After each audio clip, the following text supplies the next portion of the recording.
Bonjour à tous et bienvenue dans ce nouveau numéro. Aujourd'hui, voyons comment préparer une carrosserie, c'est-à-dire la couper et ensuite la protéger grâce à notre vernis Chougou que vous pouvez trouver sur notre site.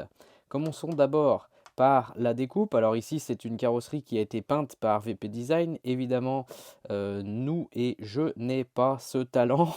Donc voilà, elle est sortie de peinture. Il suffit juste de la découper suivant les lignes. En général, vous avez des lignes ici qui sont pré-marquées pour le modèle que vous utilisez. Donc il suffit d'utiliser un ciseau Alexan courbe comme celui-ci et de suivre les lignes. Donc on peut déjà enlever grossièrement l'ensemble du contour. Ça va nous donner de l'espace pour faire le reste.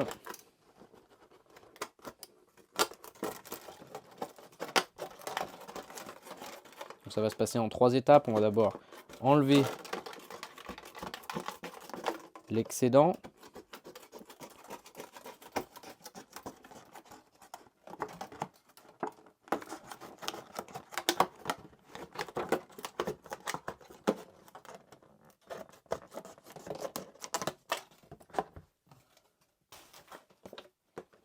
Ensuite, on vient découper vraiment beaucoup plus doucement, beaucoup plus proprement le long des lignes de coupe.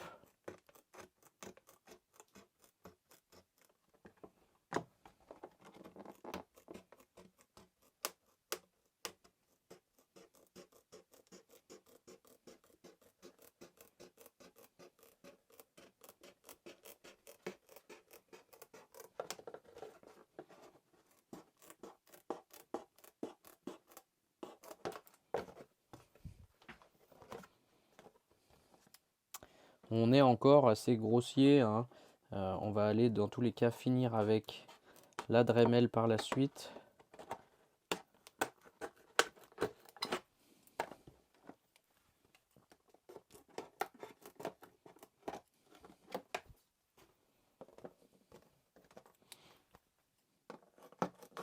Alors ça c'est assez basique, hein. Je pense que si vous avez déjà fait de la compétition ou vous avez déjà eu le plaisir de peindre votre carrosserie, vous êtes déjà passé par cette étape. Vous pouvez déjà aller à l'étape protection si vous voulez gagner un petit peu de temps.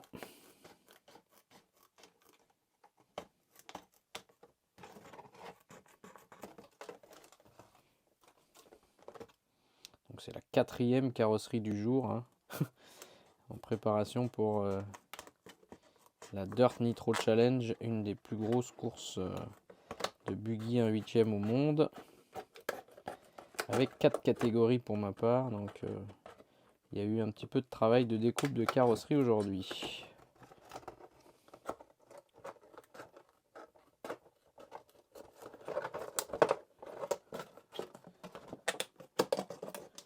Bon, j'essaye de faire un petit peu vite, hein, c'est pas toujours très propre sur les découpes, mais dans tous les cas, vous allez voir que à partir du moment où on n'est pas à l'intérieur des lignes, on prend quand même pas de risque. Et on finira, quoi qu'il arrive, avec la Dremel et un rouleau de papier de verre.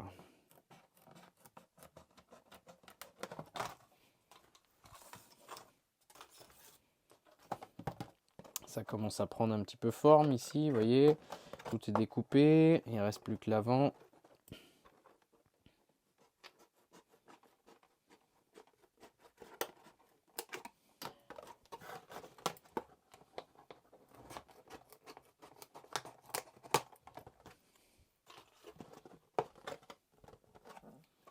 J'essaye de faire au mieux pour vous montrer.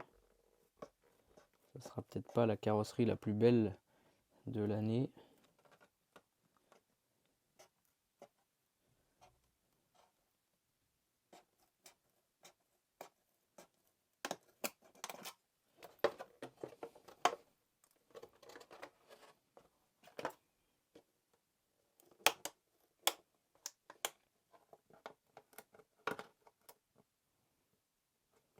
Alors des fois, la carrosserie, elle est un petit peu... on n'arrive pas très bien à voir les lignes s'il y a une petite épaisseur de peinture. Mais on va quand même... Je sais pas si vous voyez bien sur la vidéo, mais hop.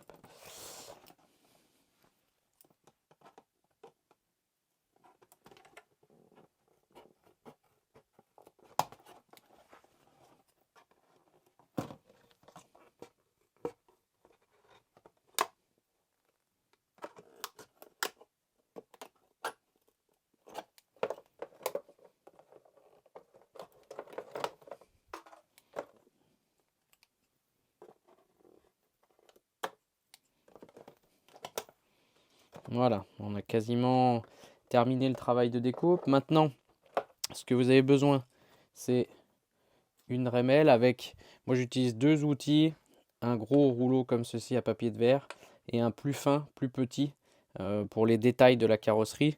Donc là je ne vais pas parler parce que ça va faire un petit peu de bruit, mais je vais d'abord faire tous les détails, les grandes lignes qui vont rester beaucoup plus plats avec le gros rouleau et ensuite aller vraiment dans les détails, dans les recoins ici avec le petit.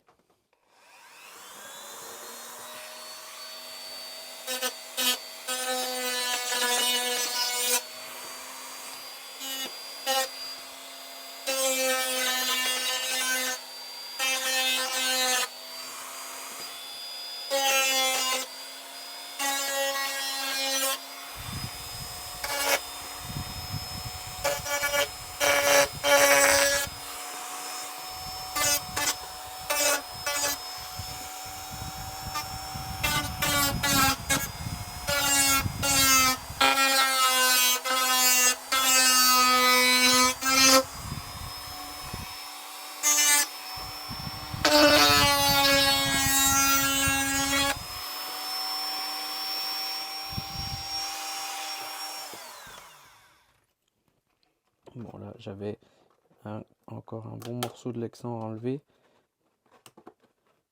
Des fois il vaut mieux l'enlever avec le ciseau parce que si on y va directement avec la Dremel ça va faire un espèce de gros copeau parce qu'on fait brûler le Lexan. Là, du coup après c'est assez difficile à enlever.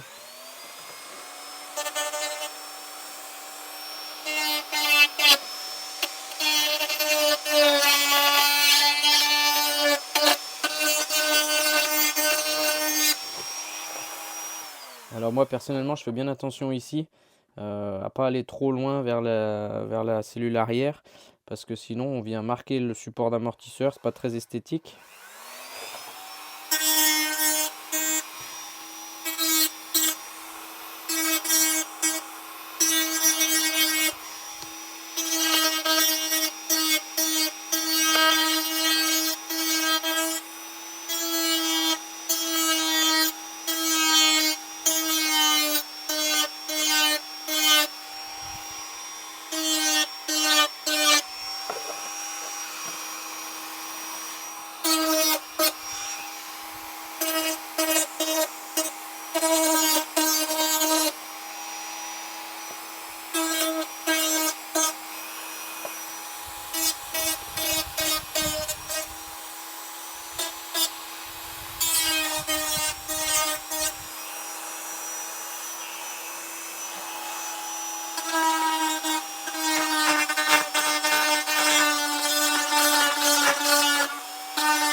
Alors, vous pouvez voir sur ma vidéo, des fois j'ai le rouleau qui part un petit peu, mais c'est vrai que j'aime bien utiliser un rouleau qui est quand même un petit peu usé, avec du petit grain, parce que sinon on vient vraiment trop rentrer dans le Lexan. C'est pas très parlant sur la vidéo des fois, mais voilà, c'est un peu la technique que j'utilise.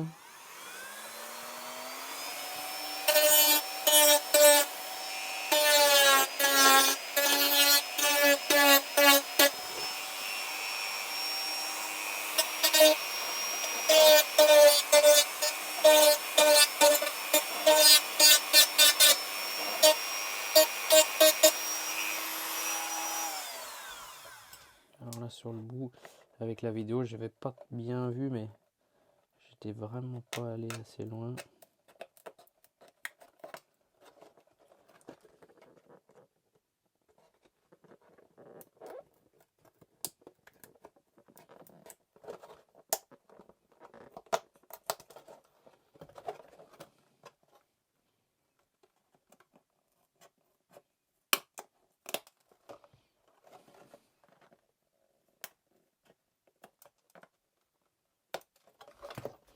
Voilà, là, on va vraiment rentrer dans les détails. Donc, je vais changer l'embout pour aller vers le plus petit.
Sur le nez, c'est vrai que les lignes, elles sont assez difficiles à voir. C'est vrai que j'y porte une attention particulière parce que c'est ce qu'on voit c'est ce qu'on voit en premier quand la voiture arrive. Donc si si vous avez le nez, il est pas droit, c'est pas très moche, c'est pas très joli.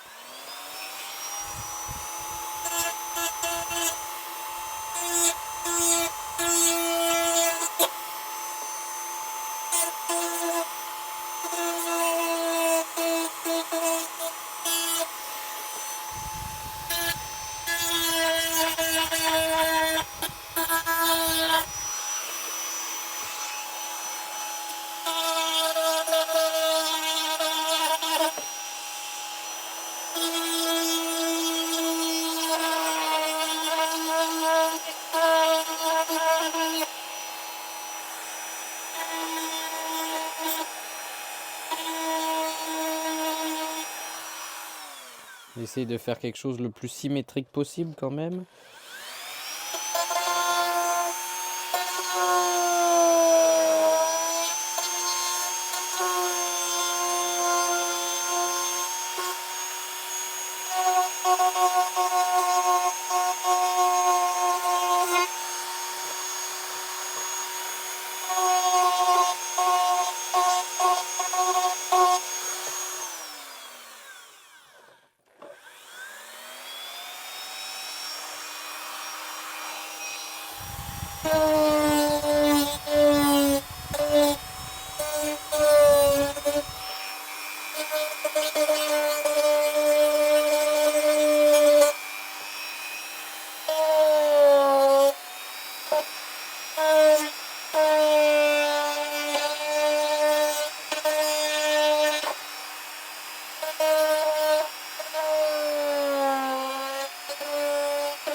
Voilà, donc là, on a à peu près fini avec la Dremel. Ensuite, vous aurez besoin potentiellement d'un petit scalpel comme ça, vous voyez, pour enlever les petites bavures résiduelles de l'excent qui a brûlé avec le rouleau. Vous m'excuserez parce que je fais un petit peu vite pour la vidéo pour pas que ce soit trop pénible. Alors des fois, les gestes ils sont pas toujours précis. Comme quoi on peut pas toujours faire vite et bien, ça fonctionne pas.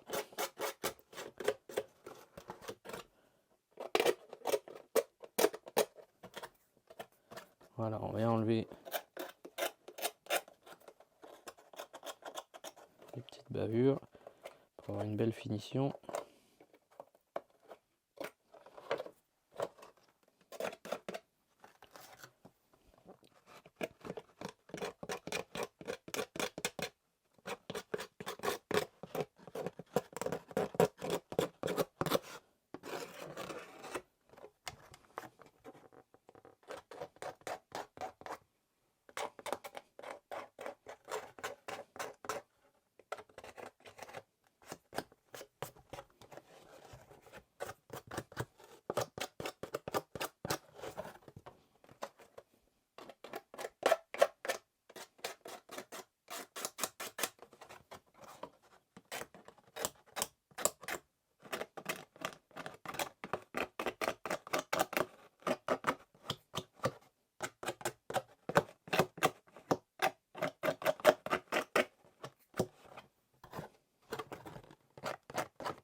Bon, alors évidemment pour la vidéo, j'ai pris une carreau de Buggy Elec, hein, c'est toujours plus simple.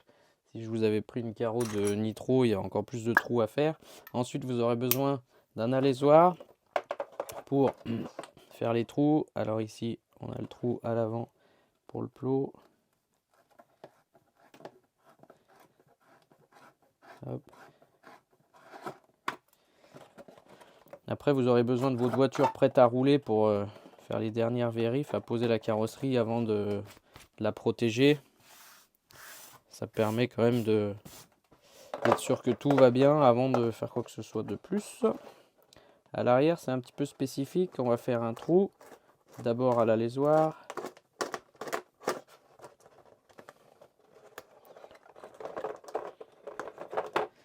Voilà. Compliqué parce qu'aujourd'hui, les carreaux sont tellement fines qu'elles ont tendance à se déchirer un peu. Et ensuite, ce que je vous conseille, moi, c'est que, en fait, comme on a aujourd'hui des châssis qui bougent énormément en avant et en arrière avec la flexibilité des châssis, mais on va faire un trou houblon ici au niveau de la fixation arrière de carrosserie et ça va permettre à votre châssis de pouvoir bouger en avant et en arrière avec la flexion sans avoir à casser, endommager la carrosserie prématurément.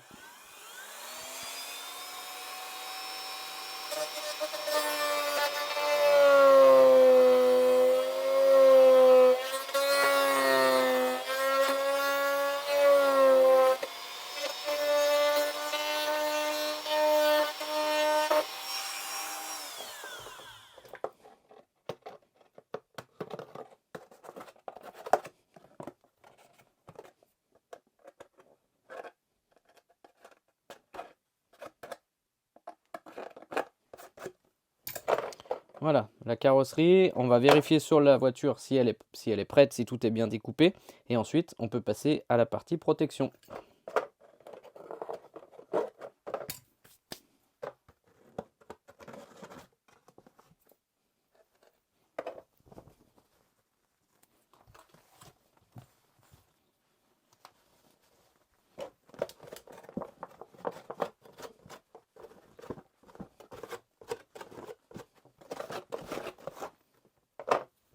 Alors, pour la protection, moi, ce que je vous conseille d'utiliser, c'est de la colle, en fait. La colle Shugu qui était à la base prévue pour renforcer les chaussures de skate et protéger. L'avantage de ce composant, c'est qu'en fait, elle va être très légère, flexible. Donc, quoi qu'il arrive, quand on a une carrosserie, vous voyez, qui se déforme en permanence, bah, ça va rester collé à la carrosserie, ça ne va pas partir en plaque et la carrosserie sera toujours bien protégée. J'en mets essentiellement là où on a des zones de contact, donc ça va protéger la peinture et ça va empêcher aussi à la carrosserie de se fendre. On a des parties des fois ici, vous voyez, où on a très peu de matière sur la carrosserie. Aujourd'hui, on essaye d'avoir les carrosseries les plus fines possibles et les plus légères possibles et c'est aussi pour ça que je vous conseille ça. À partir du moment où vous allez mettre du scotch double face, du scotch toilé, des choses comme ça va être très lourd, ça va donner une carrosserie très pesante. Ici, on a quand même une cabine qui est assez haute sur le véhicule et vous allez rehausser le centre de gravité. Vous allez me dire, on ne va pas sentir la différence, mais si, moi je peux vous garantir que si vous mettez 50 grammes ou 100 grammes de poids à l'intérieur de la carrosserie avec le scotch toilé le plus robuste possible, alors oui, votre carrosserie elle va faire 2 ans sans problème, ou 3 ans ou 4 ans, vous allez quand même la rendre bien plus pesante et vous allez vraiment sentir la différence en comportement de voiture. Donc ici, la Shugu, je vous conseille de mettre des gants quand vous l'appliquez. Alors personnellement, j'en mets pas. C'est pas forcément un bon exemple, évidemment, mais c'est quelque chose de très solventé, donc qui est irritant pour la peau. Faites bien attention à ça. Moi, j'ai pas forcément le feeling avec les gants en latex, mais c'est vrai que je vous conseille d'en mettre. De la même façon, vous pouvez aussi utiliser de l'eau pour la lisser. On va voir comment on l'applique avec le doigt. Tout simplement, on va mettre une noisette sur le doigt et on va appliquer à l'intérieur de la carrosserie. À la fin, quand vous avez complètement fini d'étaler, si elle n'a pas encore tout à fait séché, vous pouvez tremper le doigt dans l'eau et la lisser un petit peu plus à l'intérieur de la carrosserie pour avoir une meilleure finition. Ça évite que ça colle au doigt. Vous allez voir, c'est un produit qui est quand même très collant. Donc en le lissant avec le doigt et l'eau, ça évite que ça colle sur votre doigt et ça permet de mieux lisser, avoir une meilleure finition. On va commencer dans un coin de la carrosserie. Vous voyez, j'ai mis une noix sur mon doigt et je viens étaler tout naturellement. Là, on a des zones où on va avoir en contact. Alors à l'avant, c'est là où il y a le plus de choc. Donc c'est vrai qu'on commence par là. Vous voyez, hop. Je mets pas forcément sur toute la hauteur de la carrosserie. Ça sert à rien. Mais vous voyez ici, là où on a le contact avec les bavettes latérales, on vient vraiment protéger la peinture. Ça serait quand même dommage quand on a une belle carrosserie comme ceci, peinte par VP Design, avec les frottements de la voiture sur l'intérieur de la carrosserie, vous allez avoir la peinture qui s'en va et c'est bien dommage. Donc double emploi pour cette Shogu, évidemment, qui va d'une part protéger, éviter que la carrosserie casse hein, sur les chocs ou sur la flexibilité du châssis, et aussi en même temps protéger le châssis, protéger l'ensemble de la peinture. Vous voyez ici, je mets quand même une bonne couche. On garde quand même toute cette élasticité de la carrosserie, ça c'est super important. Donc on va faire, quand vous avez déjà une carrosserie qui a déjà été utilisée, c'est des fois un petit peu plus facile de voir les zones de contact, parce que vous voyez où vous avez perdu de la peinture précédemment, ou vous avez eu les points où elle s'est fendue, fissurée. Alors la Shogu sert aussi évidemment à renforcer les carrosseries une fois qu'elles sont cassées. Si vous avez une petite fente, une petite fissure, par la suite, vous pouvez en mettre, hein, ça va coller. Cette version-là, très solvantée, elle va mettre un quart d'heure, 20 minutes à sécher. Et ça permet de vraiment réparer les carrosseries si jamais il y a une casse, parce que vous ne l'avez pas fait avant, ou vous n'avez pas fait attention à quel endroit elle était cassée, ou quel endroit elle était fragile précédemment. Alors ici, moi, autour du plot de carrosserie, je fais toujours attention, parce que c'est un point qui est quand même assez sensible. Bon, comme je l'ai dit tout à l'heure, avec la flexibilité des châssis, c'est quand même des endroits où on va avoir les casses possibles ici autour du point de fixation. Donc j'en mets quand même pas mal à l'arrière. Et on continue comme ceci tout le tour de la carrosserie.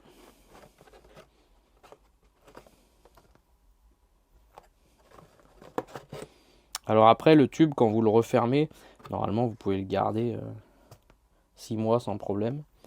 Il va juste devenir un petit peu moins liquide, hein. Du coup, ce sera un petit peu plus difficile à étaler, mais ça change en rien ses propriétés techniques. Moi, j'arrive à faire en général 3-4 carrosseries avec un tube.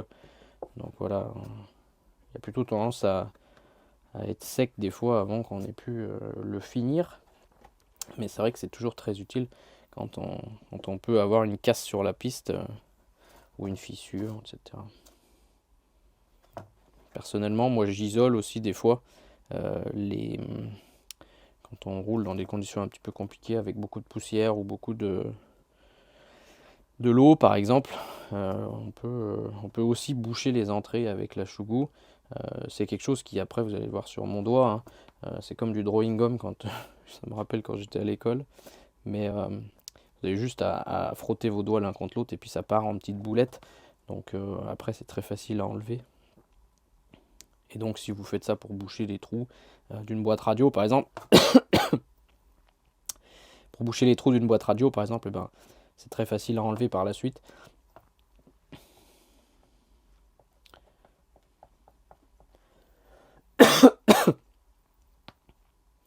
À l'avant pareil, autour du trou de carrosserie, du plot, du support, je fais bien attention. Voilà. Et le nez, moi ici, vous voyez, c'est une partie qui est quand même très sensible, parce qu'elle est assez flexible. Donc j'hésite pas à en mettre quand même pas mal.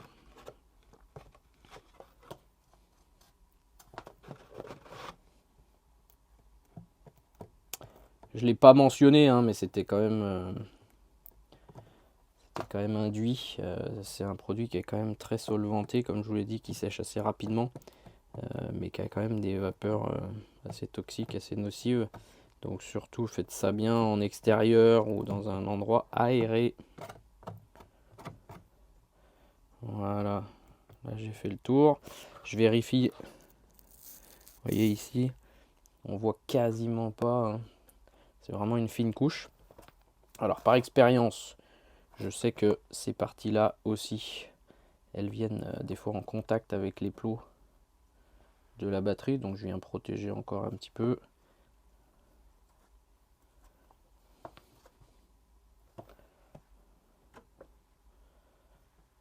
C'est vrai que quand on a payé une carrosserie 45 € et une peinture au moins autant, personnellement, moi je réfléchis pas beaucoup sur un tube de Shugu, même s'il faut mettre un tube par carrosserie. Alors je sais qu'il y en a qui noient une espèce de natte en tissu, un peu comme du scotch qui va venir fibrer la Shugu. Comme j'ai dit tout à l'heure, je pense que ça peut encore renforcer votre carrosserie, ce qui est pas mal. Mais ça va l'alourdir. Donc après, à vous de voir si vous préférez avoir une carrosserie qui sera hyper robuste et qui va vous durer éternellement, ou garder quand même les caractéristiques d'une carrosserie légère. Aujourd'hui chez Kyosho par exemple, on a deux types de carrosserie 1 mm ou carrosserie 0,8 mm. Et c'est vrai que on a quand même tendance à préférer la carrosserie légère qui va avoir des comportements améliorés en piste. Voilà, on a fait le tour. Vous voyez ici, maintenant j'en ai encore un peu sur les doigts. Et comme j'ai expliqué tout à l'heure, il suffit juste de laisser sécher. Et ça part en petite peau en fait, comme si on était en train de muer. Donc encore une fois, c'est pas quelque chose que je vous conseille de faire toutes les semaines, hein, évidemment. Parce qu'on dit que c'est quand même très toxique. Mais vous voyez, hop, avec un chiffon, même après, vous pouvez très facilement l'enlever. Il vous suffit juste de vous laver les mains. Ensuite, une fois qu'elle sera séchée, on pourra appliquer ces jolis stickers Mographics. Et aussi, dernière chose que je vous conseille, toujours un petit peu de velcro à l'intérieur qui va venir se coller à l'intérieur de la carrosserie et qui va venir maintenir la carrosserie en place sur les bavettes latérales. Ça m'a sauvé au dernier championnat de France par exemple, quand j'ai perdu une goupille à l'avant. Je m'en suis même pas rendu compte, la carrosserie elle était toujours scratchée à l'intérieur des bavettes. Et ça c'est vrai que c'est top, ça permet aussi de la maintenir en place. Des fois quand il y a du vent ou des choses comme ça, on gagne quand même un petit peu en précision. Voilà, c'est tout pour ce tuto. Je sais que vous avez été nombreux à me le demander. J'ai essayé de faire au mieux pour réaliser cette carrosserie pour la Dirt en live pour vous et vous expliquer comment on installe la Shugu. N'hésitez pas si vous avez des questions. Je le dis pas souvent, mais n'hésitez pas à liker, partager la vidéo. Ça nous permet de faire vivre la chaîne. Merci beaucoup, à très bientôt.